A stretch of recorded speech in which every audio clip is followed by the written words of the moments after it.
Mənim üçün maraqlıdır ki, necə dolanırsınız? Gülməli sualdır, ona görə mən ona cavab verə bilmərəm.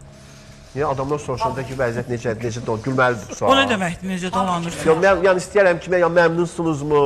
Sənətinizdən pul qazana bilirsinizmi? Məmnunam.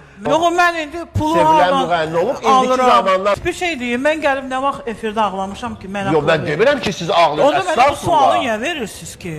Sadəcə maraqlıdır da, yəni mənim üçün maraqlıdır. Yox, mən bunu niyə deməliyəm? Sən kim qulağı yalandan doldurub? Mən bunu hazırlamışam, atama, anama görə hazırlamışam. Musiqi bəstələyirəm, böyük qanararımı da alıram. Nöqtəni qoyduq. Hansı mahnını bəstələmişsiniz? Mahnının nöqtəni qoyduq, çox mahnılar var YouTube-da. Hə, siz bəstələmişsiniz, onu satırsınız. Hansı müğənnilərə? Mən satmıram. Hə. O bəstəyə görə öz haqqımı alıram. Mən deyəcəm, hanı mahnılar? İndi bir şey deyim sizə, bunun kimə nə dəxli var? Bunun tamaşaçılara nə dəxli var? Yəni burada bu artıq söhbətlərin kimə nə dəxli var? Və nədən danışaq, Şəbnəm xanım?